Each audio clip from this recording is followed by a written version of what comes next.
Yesterday is history. Tomorrow is a mystery, but today is a gift. It is not our abilities that show what we truly are. It is our choices. Hello and welcome to Jen Taylor Rerouting, where being rude is never acceptable, but sarcasm is welcome and swearing isn't always a bad option. Let's get started. Thank you so much for joining me on Jen Taylor Rerouting.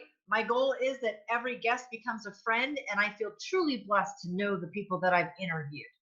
If you want to know more information about me, from being a guest on this show to my virtual assistant services for podcasters, or perhaps you want to be a published author, I have coaching and ghostwriting services for that. You can find everything that you want to know on jentaylor.net.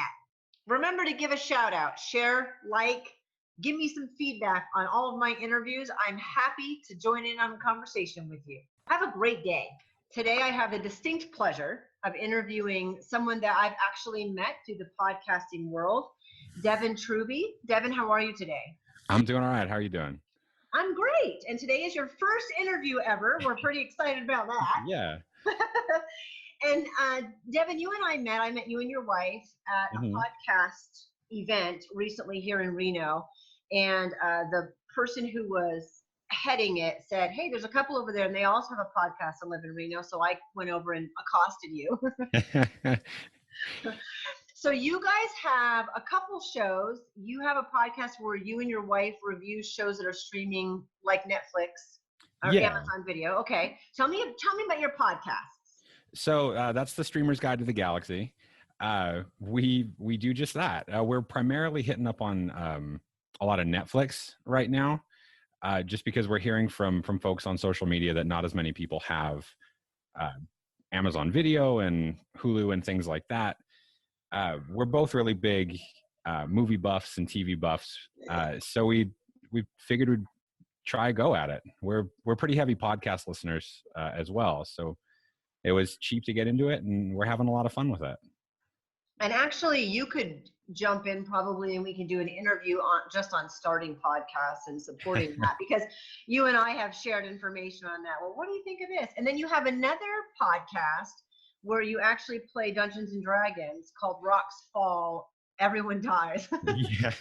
Yeah. So that title is actually it's kind of an old Dungeons and Dragons, like stereotypical, when a dungeon master is tired of the party, he's like, oh, well, rocks fall, everybody dies. So yeah, we play some friends, Sarah and Brandon, their brother and sister. They play Dungeons and Dragons with us, and I'm the dungeon master. This is my first time as playing that role as well. So it's weird, and we try our best to not make a mockery of a game that everybody loves. But we're having fun with it. That's awesome. Now, your day job, because people don't realize that we are not rich podcasters. If only. If only. Your day job is in social work. So yeah, you work for a nonprofit. I used to work in a nonprofit, very similar. Yours is High Sierra Industry. So tell me a little bit about that. So High Sierra Industries, we've been around. We actually just had our 40th anniversary as an organization. But we teach a lot of things, but we work with adults with the developmental and physical disabilities. My department is the I Choose program within High Sierra Industries, and we teach life and social skills. So that's anything from basic hygiene routines all the way up to some career readiness skills. It's so interesting when you meet people how much the 7 degrees of separation comes in. I didn't get my degree in social work. That's where I was headed, but I was a supervisor in a nonprofit for foster kids that were treatment level, and my son's autistic and in independent living. So like our paths have could have crossed a million times outside of podcasting. So we're going to jump in and go back a little bit. I like to kind of keep things chronologically in order, but we're going to touch base on the decision, why you made the decision to get into social work, which I think is pretty powerful. Gotcha. So Devon, you were born in rural Nevada. Tell me about that and what that was like. 'Cause I've seen it, but other people haven't. So if you picture a vast desert and then put in a couple brothels and a gun store and some construction crews and then a couple of prefabbed homes, and you've got a lot of rural Nevada. They're wonderful people, but that's a lot of rural Nevada. More specifically to the brothel point, I grew up in Lyon County, which is one of the only 2 counties in the state that allows legalized prostitution.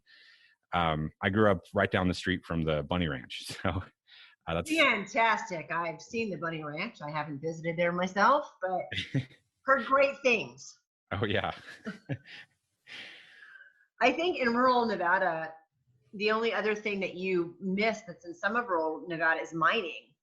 Yeah, so there's a lot of mining, particularly out in there used to be a lot of mining out in the Dayton area. Yeah. But now there's a lot of mining out in the Elko area.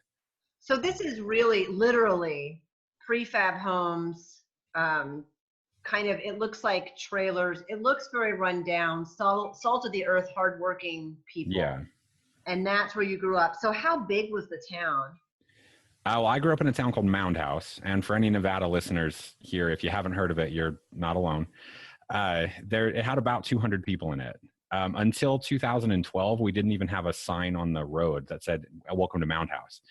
On maps, we were known as SR 341, which was the junction to go up to Virginia City from Highway 50. So, yeah, it's not big at all. Really not big.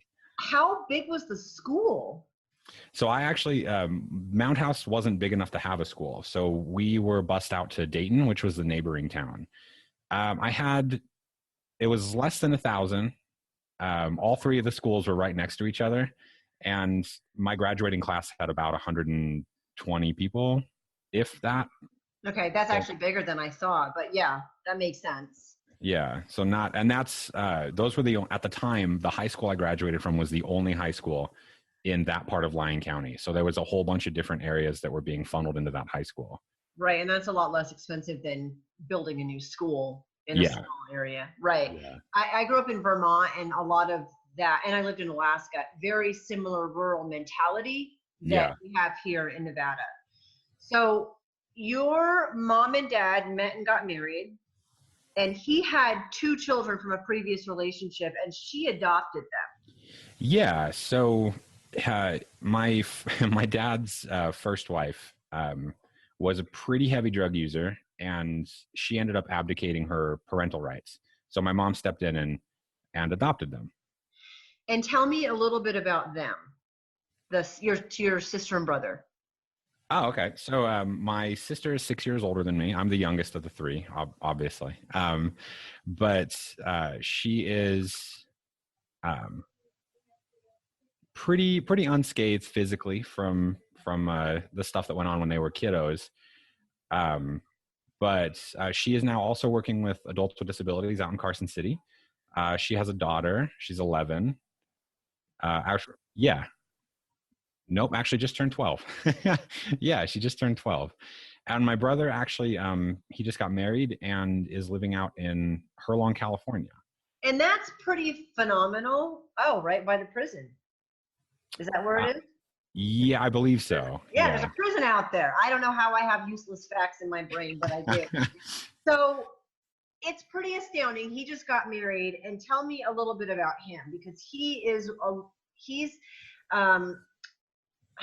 a good example of what we find in these drug use families. Yeah, so I mentioned the part about my sister being unscathed fairly physically from that relationship with her biological mother, but my brother was not as fortunate. She tried to abort him in utero by taking all sorts of stuff, but he survived, luckily, and he ended up with a diagnosis of moderate intellectual disability. He has spina bifida, fetal alcohol spectrum disorder, a bunch of undiagnosed neuromuscular difficulties as well. But he's astounding. He's one of the reasons why I do what I do. And yeah, I'm really proud of him. He's a really good guy. And I do want to talk about that a little bit more when we talk about the people that influence you enough. But I know he was one of the reasons that you decided to get into the career that you've gotten into. Yeah. Yeah. And it's phenomenal. You're right. Lucky for you guys that he lived. And it's amazing how affected these kids of drug use parents can be. I've adopted 5 kids, and so through foster care, it's a mess out there. So Yeah. I work with the kids, and then you're working with the same demographic of adults. Yeah. Not necessarily all victims of drug abuse and things like that, but yeah. Yeah. So your parents got married. Your mom adopted those 2 kids. Kudos to her. And then you were born. Yay! And tell me about, I mean, growing up in rural Nevada in a town of 200. Tell me about your family dynamic growing up. So dynamic. So my mother is also the youngest in her family. She was born with cerebral palsy, and my grandfather was very protective of her. So out of all the kiddos that my mom had 3 other siblings, out of all of my grandparents' children, they were most protective of my mother. So they actually, my grandfather had the luxury of being able to buy a bunch of property out in Mound House because he had a fairly successful construction company. And he built homes on adjacent properties and on the property that he lived on with my grandmother for all of his kiddos. So we grew up, I grew up within a stone's throw of all my family. So it was nice. I mean, we had essentially a multi-generational family all in the same spot. So I was able to get a lot of access to my maternal family, at least. So it was a wonderful learning experience for me because I was kind of a sick kid. I had childhood asthma. Okay. So I spent a lot of time with my family. So this is like a fantasy to have a big plot of land with a couple different, because when you have kids and you don't want to be too far away and you see them struggling and the cost of living's higher, I'm like, I want that exact situation, but maybe not in rural Nevada. But I love that. We were actually one of the first families in Mound House. My grandparents bought the land out in 1973 because of my mother. They had heard of an equine therapy program up here in Northern Nevada, and they moved from LA up here specifically for that. It's a phenomenal program that's linked through UNR. It's phenomenal. So yeah, we're very blessed to have that. That's amazing. So you were a pretty sick kid. You're surrounded by multi-generations, which was really, that's a blessing, I think. I think so too. Yeah. And you were pretty sick because you had asthma. Was that because of when you were born? Was that just a fluke? I actually had underdeveloped lungs for a bit. So that kind of led to chronic bronchitis, asthma, things like that. Right. And the lungs are the last thing to develop. And so if you're going to have an issue, that's probably where it's going to land. Yeah. Okay. So tell me about mom and dad growing up. You mentioned your mom was born with cerebral palsy. We can touch on that later a little bit, but more your parents as moms and dads. Got you. So my mom was always there. She didn't work. She stayed with the kids, with us kids, and did the homemaker job. My father wasn't ever really around. I didn't actually get to know my dad until a couple of years ago, because of a bunch of stuff. But their interactions, fairly far and few between. Looking back at it as an adult, it seemed to be kind of an odd marriage. Like I think there was love there. We just didn't really ever see a lot of it, because it was mainly just us kids with our mom. And that's really more interactions with my grandparents, honestly, than my father. So it was really kind of a co-parenting model between my grandparents and my mother, as opposed to my mother and my father. Which is not a bad thing. Your grandfather, I know, Charlie. Yes. Who's your mom's dad and the one that set up this whole commune situation. I don't know what else to call it, but he was really very involved in a positive role model. Oh yeah. Rare and wonderful. Everything was family first with Grandpa Charlie. Yeah. So tell me about dad. And I know you said you just got to know him a couple of years ago. So kind of tell me that process and what happened there. So my mom divorced my dad in late 2007. It was right after I'd graduated high school. And he moved back up to Oregon with his family, because all of my paternal family's out in Oregon. I have a few out here that I still keep in touch with, but I largely didn't know my dad's family growing up. Much like I never really interacted with dad. And so he moved back to Oregon with them. And 7 years later, so 2014, it was actually my wife that kind of pushed me into reconnecting, because my sister had stayed connected with him, but I didn't. It was just the last couple of years with him were just awful. So I just tried my best to stay distant. And my wife finally convinced me, and she basically said, when he dies and you haven't at least said your piece with him, you're going to regret it. And I thought about it. At first I told her, nah, I'm good. And I thought about it. And the more I thought about it, the more I realized, as usually goes, my wife was right. And so I reached out. He happened to be up here for Thanksgiving with my sister's family. So I decided to stop by. Yeah. So why was he so unavailable? Do you remember things specifically growing up? And you said the last couple of years were awful. Do you remember the specifics of the situation? Yeah. So my dad was a fairly heavy drug user. I don't think I realized that until probably my early teenage years.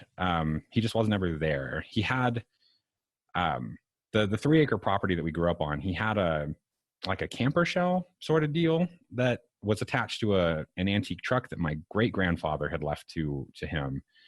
And he'd spend a lot of time in there. He'd have people over and stuff like that all in there. So I thought it was weird. Like, my mom explained it to me like, oh, your dad's got a clubhouse. So that was when I was really little. And I didn't realize till later that that's kind of like his, for lack of a better term, like his meth den. And so all of his cronies that were over doing, that's what they were doing in there. And he just, if it wasn't that, he just wasn't home. He was out at other folks' homes.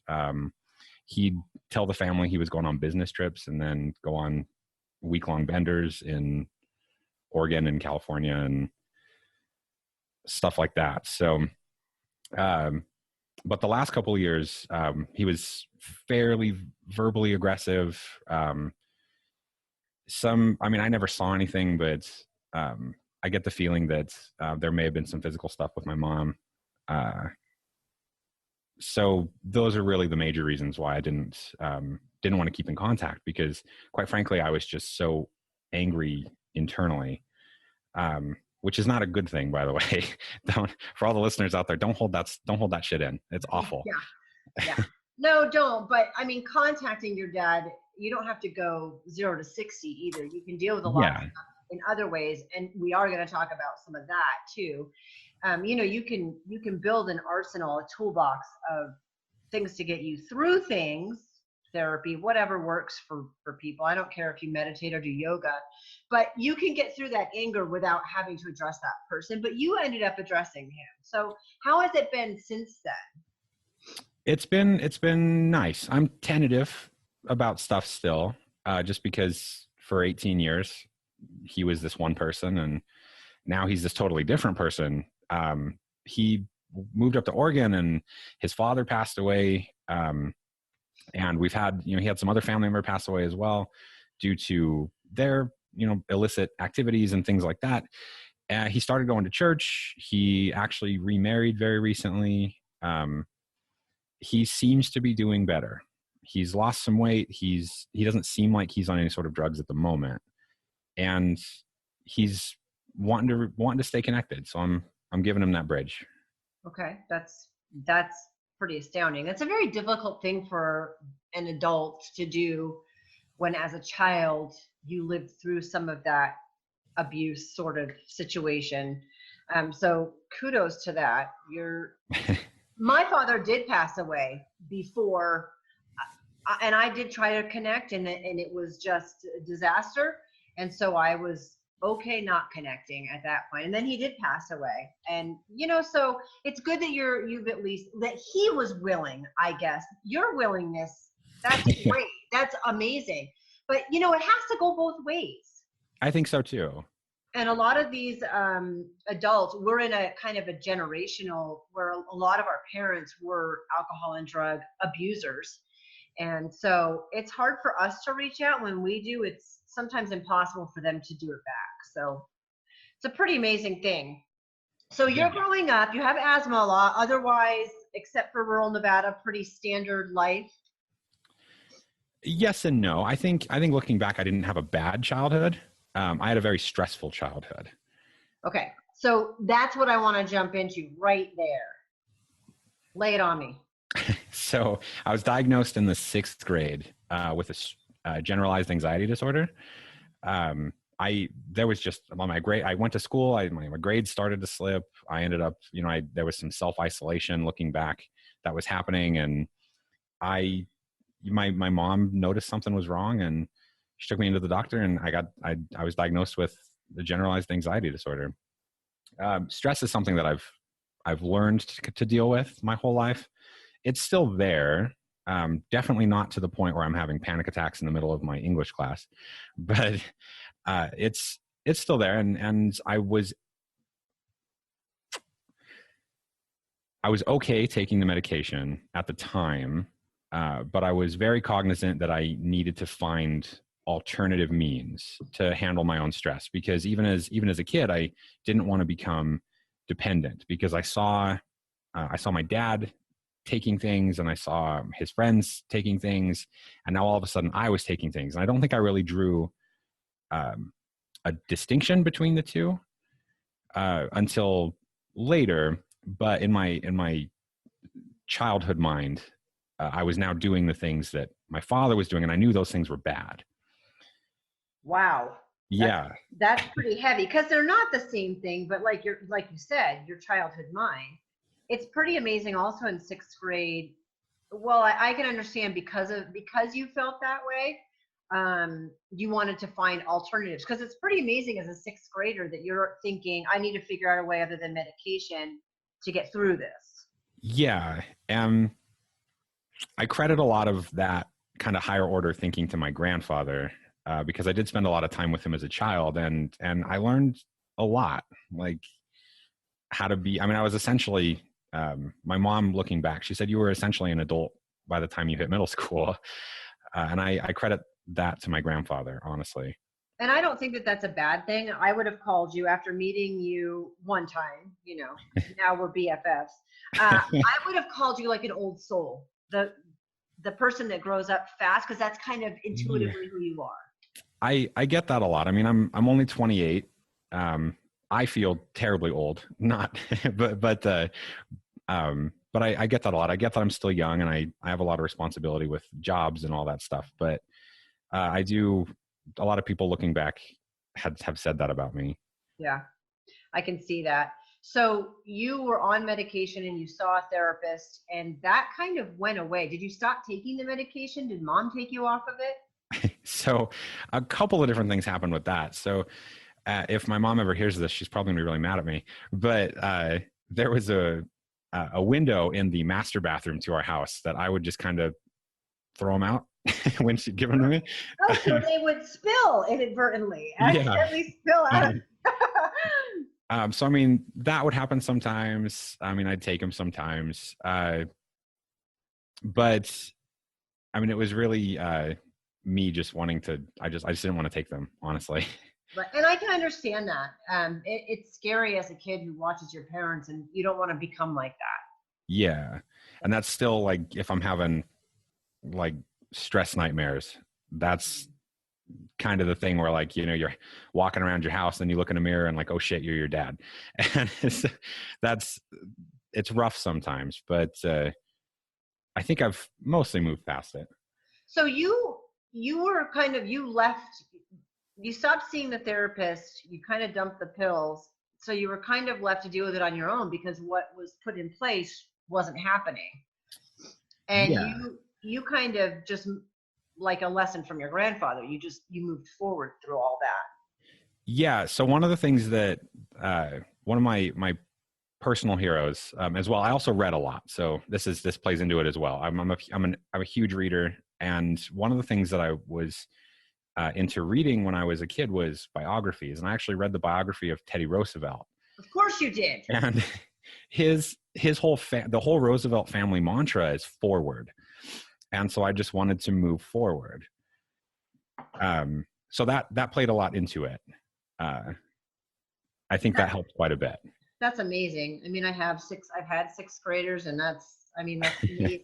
So your whole goal over the next few years, so I'm guessing like sixth grade to maybe senior year in high school, because I know you had events your senior year in high school too.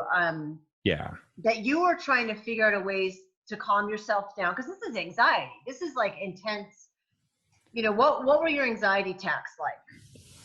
I mean, just generalized panic. Like shortness of breath. I need to immediately leave this room. Like whenever it started, I'd just go, and I need to move around, and I need to, but there was also quite a bit of, self-talk. Like, you're not a good person, you're going to end up like your dad, things like that, that would help contribute to those general panic attacks.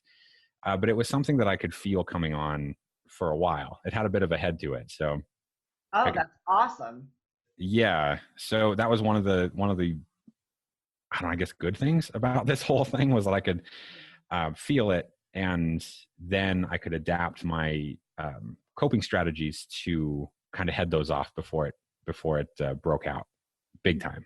Because a lot of people with anxiety feel like they got hit by a 2x4. Yeah. And don't see it coming. There's no, what precipitates it, and they don't know. And so actually that is kind of a blessing, that if you're going to have them, at least they're coming. Yeah. And it was odd because they didn't start off that way. From what I remember, at the very least, I hadn't identified the triggers or signals at that point. But later on in my teenage years, I was able to kind of help head those off. So you realize that stress is inevitable to some degree in your life, but where it's not inevitable, you can avoid it. Yeah. Yeah. And that's my mindset now. Like everything move forward, but, try to do it as stress-free as possible. So reading is one of the things I'm guessing kind of is a grounding thing that you can do. What other things did you do to help calm yourself down? I actually got into a bit of meditation. My history of meditation is hit or miss, but for the last 10, 15 years or so, off and on, I go back to that. Breathing is the big one, because when my panic attacks would hit, it's like my lungs would just shut off, so, and that contributes to it. And I have, from my childhood asthma, I have a terrible phobia of not being able to breathe, because I remember asthma attacks. So that certainly didn't help when that popped up during the panic attacks. But reading is, I think, really the main thing that helped with that, because when I'm comforted by knowledge, and when I don't understand something, the more I know about it, the better I feel about it. I think the more equipped I am to handle it. And using that strategy, I was able to really help myself out. So did you read a lot about anxiety? A lot. Yeah. And all of the subsidiary stuff, like everything in, parallel to it. And you haven't had any stress management medication or anxiety medication for over 10 years now. Yep. So you're really able to manage it on your own, which is phenomenal.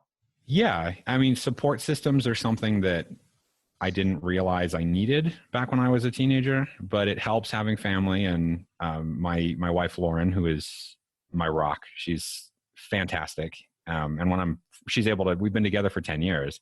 And when she sees me starting to freak out, she's got my back.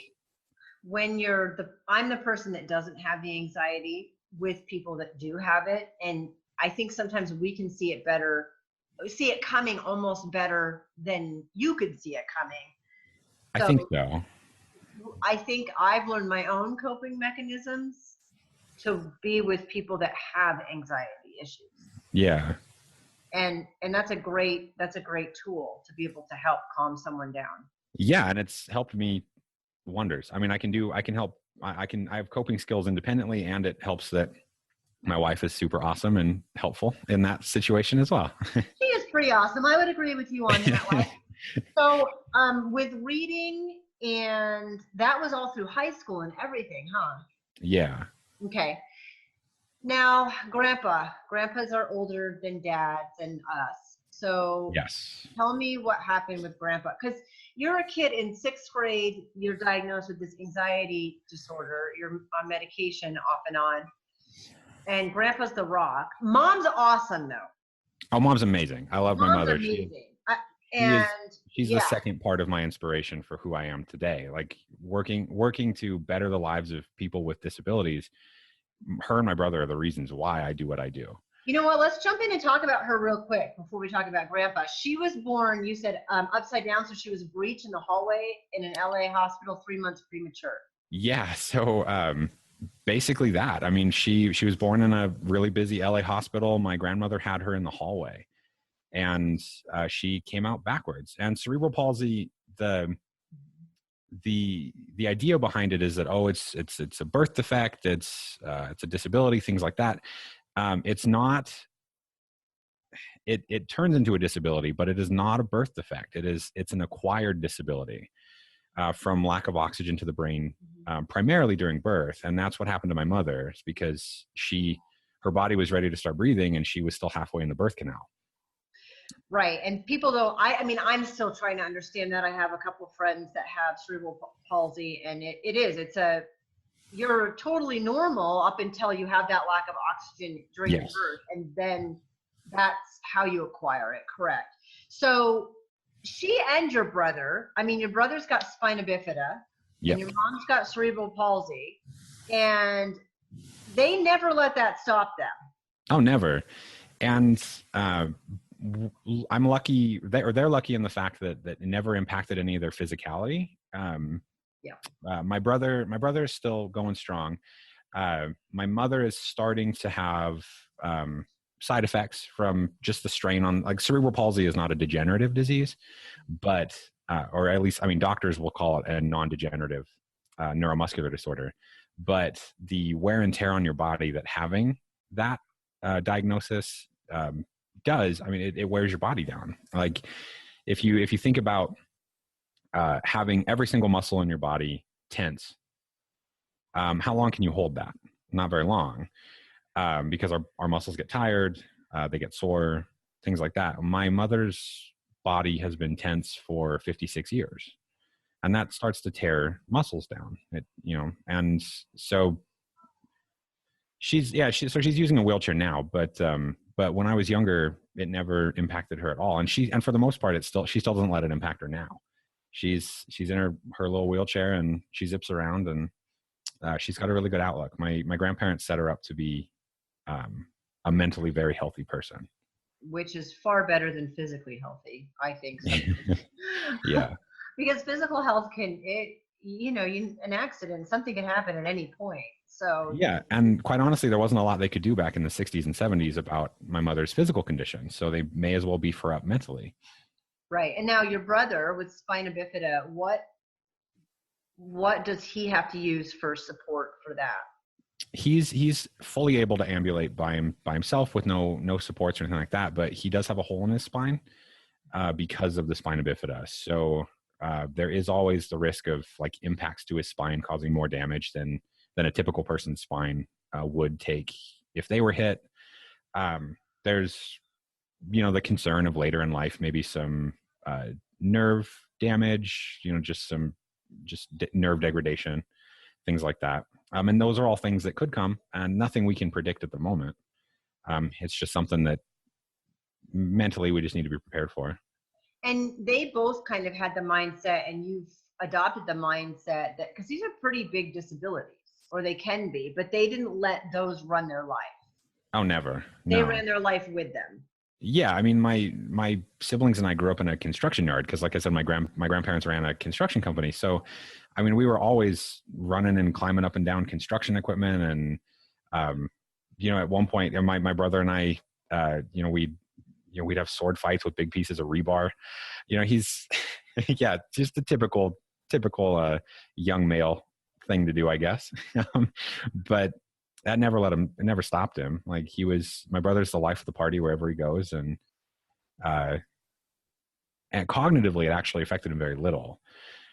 He had a seizure in utero, but that's about it. So, I mean, we have an MRI from his brain that there's a dark spot, that his part of his brain is actually dead, but it's his neurologist, when he was little, said that parts of his brain's actually rewired itself. So brains are amazing, first of all, but he still has that MRI scan. He loves it because it makes him feel like he's special, which he is. Right. Which is amazing. So where do you think a lot of the stress came from when you were a kid? Was it your dad being gone, or knowing that they had these disabilities that could affect them? I was always a worrier. So looking back, I can tell I can tell I was always a worrier. So yeah, I mean, worrying about my mom and my brother, and the fact that, later on in life, by the time I hit the 6th grade, I had kind of figured out what my dad was doing. So everything just kind of compounded on itself. Yeah. I think in one giant cesspool of stress, and which ultimately resulted in where I ended up. And it is the personality too. You're right. If you were like a sweet, shy kid, stuff was going to impact you more than another personality. Yeah. So you have good coping mechanisms. You're growing up, and you've got great role models and not so great role models. And let's talk about Grandpa. Okay. So Grandpa Charlie, he was my dad. That's kind of the long and short of it. He taught me what he felt, or who he felt men should be. He taught me a lot of responsibility. Right off the bat, he taught me responsibility was his big thing, because he wanted everybody accountable. He was the toughest guy I think I'll ever know. And he was just wonderful. Like he owned his own company, and you saw that. He owned his own company. He actually inherited it he took it from his father, because my great grandpa Delmar, he was far more interested in the perks of having all the money from the construction company than actually running the company.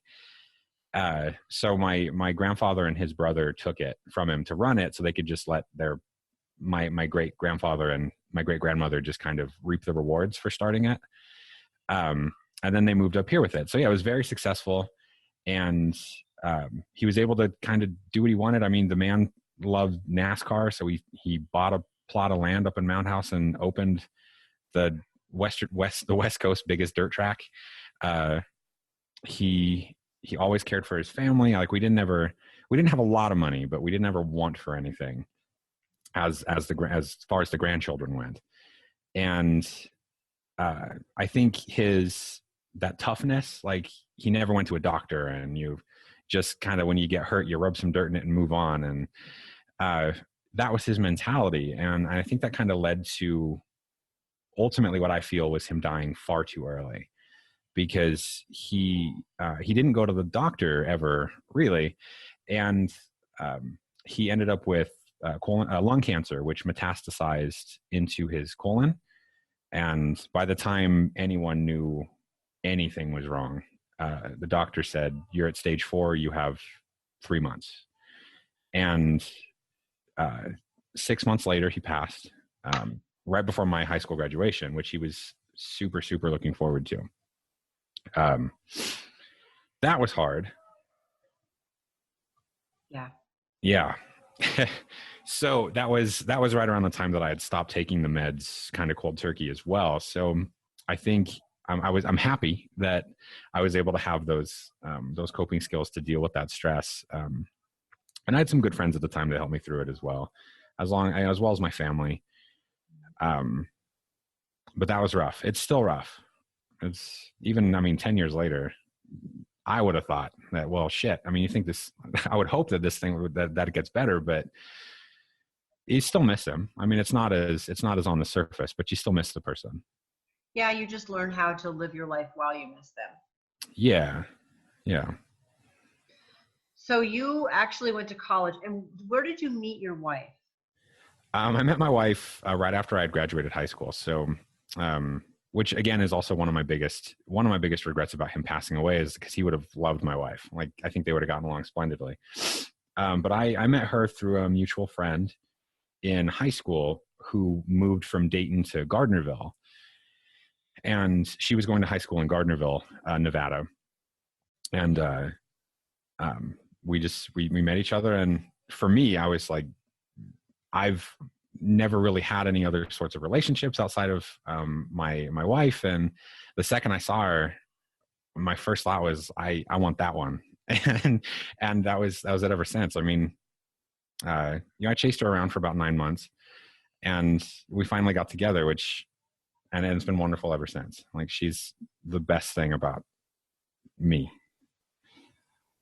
That's pretty amazing. So you went to college, and I want to do a massive shout out because you were the first one in your family to graduate with a bachelor's degree. Yes, thank you. There wasn't, the expectation was that you were going to jump into the family business, which was construction. And there's absolutely nothing wrong with construction. And after my grandfather passed away, the family kind of imploded because everybody wanted a piece. Which, I've interacting with other families and stuff that have had the similar issues is actually astoundingly common among families where their patriarch dies. So the construction company fell apart because various aunts and uncles and cousins sort of ripped it apart. And my grandmother just said, I'm done. So she sold off all the assets and didn't want anything to do with it anymore because it was just causing too much strife. Like, it was to the point where my brother and I walked into a room in my grandmother's house where a bunch of my cousins and one of my aunts were talking about what they were going to do with my mother, as far as like putting her in a assisted living home and shit like that. So they could get pieces of what was coming to her. It got bad, very, very bad. So, yeah. So obviously, I didn't want a lot to do with that. So I was one of the first family members as well to move out of Mound House because everybody was there. So that was another one of my questions. Who else is there? Who's there now? In Mound House? Yeah. Everybody. I mean, nobody, like my cousins are still out there in Dayton, and I mean, they've spread out a tiny bit towards like Dayton and Carson and things like that, but they're still all out there. I have one cousin who also lived in Henderson, Nevada when I was living in Las Vegas. He's about 15 years older than me, so we didn't really interact a lot. I didn't grow up with him. But then he and his wife just actually moved up to Washington, I believe. Yeah, he's high up in the police, in the police force up in Washington. So your family all kind of just stayed put, and nobody leaves the family farm. Yeah, so that was tricky because a lot of my family they kind of felt resentful, I guess, that I left because they took it as a personal insult of you're leaving the family. And to an extent, I think it was, but I needed to go out. So Lauren, my wife and I, and we just left. We moved down to Vegas, and I had an opportunity because the organization I was working for at the time, I used to do 24-hour. I used to manage 24-hour assisted living homes for adults with disabilities. And the organization that I worked for had a satellite branch in Carson City, which I worked for, but they had their main branch in Las Vegas. And they needed some work done on some homes down in Vegas, and they knew who I was and the work that I did. And they said, hey, come on down and help out with some of the homes down here. So I took that opportunity and jumped. So we lived down there for about 5 years. It was great. And you got your bachelor's degree then? No. So yeah. So sorry, getting back to that. My wife got her bachelor's degree in Las Vegas. She graduated from UNLV. But I took the long way, I guess, because I worked, I didn't have a ton of financial aid, anything like that. I didn't have scholarships. So I worked my way through college. My wife had some family help. She worked as well, but she had a lot of family help with that. So I actually just got my bachelor's degree back in May of this year through UNR. I was going to school down in Las Vegas through the community college down there. Mhm. And I got my associate's degree down there and was able to get my bachelor's just recently in social work here in Northern Nevada. That's amazing. So, Yeah. and you fell into it naturally because of your upbringing. Yeah, and I've wanted to be a social worker since about 9. There was that whole expectation in the family that you're going to help the grandparents out and join the construction team, but I knew early on that I didn't want to do that. So, what advice would you give for people who are? I mean, we've covered a lot. We've covered loss and drug use, anxiety, multi-generations, just a lot of stuff. But with the anxiety and you were put into a situation, it was actually a great family situation, but ended up with a lot of anxiety because of it. What advice would you give to people? You said you've meditated off and on and you read a lot, but what about the negative self-talk? How to kind of get over that? Yeah, because you touched on that earlier. And I think that's huge for a lot of people. The biggest competition is looking in the mirror. Yeah. That I think is probably the biggest struggle that still kind of carries forward. And I think mindfulness, like I have ample evidence that I am not a terrible human being and I am not going to be a drug addict and I'm not going to be X, Y, and Z and all those other things. So I think surrounding yourself with the reminders of why that internal talk isn't true, I think is the biggest thing. I think that when you get into those states where you're so doubtful and lost and struggling, we tend as people to self-isolate, and we need to resist that. Because that's something that I tend to do naturally as well. And I think that would just kind of drive it deeper. And I know some people who went so deep that they couldn't climb back out. And you shouldn't end up in that space. Like everybody has support systems. Everybody has people they can reach out to. And we can be our own self-support mechanism. When you hear that voice in your head say, you're not going to make it, you're a bad person, you're fat, you're not worth it. We should be cognizant to fire right back at that voice and say, no, I'm not, because of this. I think people don't realize it. If someone came up to you and said that to you, you'd be pissed off and tell them to screw themselves. But we're the worst. Yeah. We're always going to be our harshest critics. Right. We just need to move past it. So it's a matter of recognizing it and reaching out for the help that you need. Yeah, and kind of being the advocate for yourself. Like we know each other, we know ourselves best, and that when that self-talk starts to creep in, you just got to, flip at the bird and tell it to go the hell away. Right. Yeah. And I know that's hard for people, but you can use your support systems to back you up to getting to that mindset. It's not as hard as allowing the voice to continue though. Yeah. Yeah. Right. Devon, thank you so much for coming on and sharing your story. Holy cow. What a story. Well, it's amazing. It's a privilege knowing you. I'm glad that our paths crossed and that we were able to get together and do this.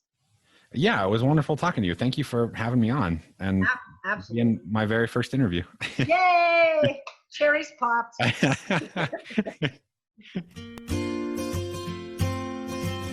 Thank you so much for listening in to Jen Taylor Rerouting. Like, share, and of course comment. I welcome input with attitude. Get a copy of my book on Amazon, Hello, My Name is Warrior Princess, or check out my website, jentaylor.net. And if you still want more, sign up for one of my coaching packages.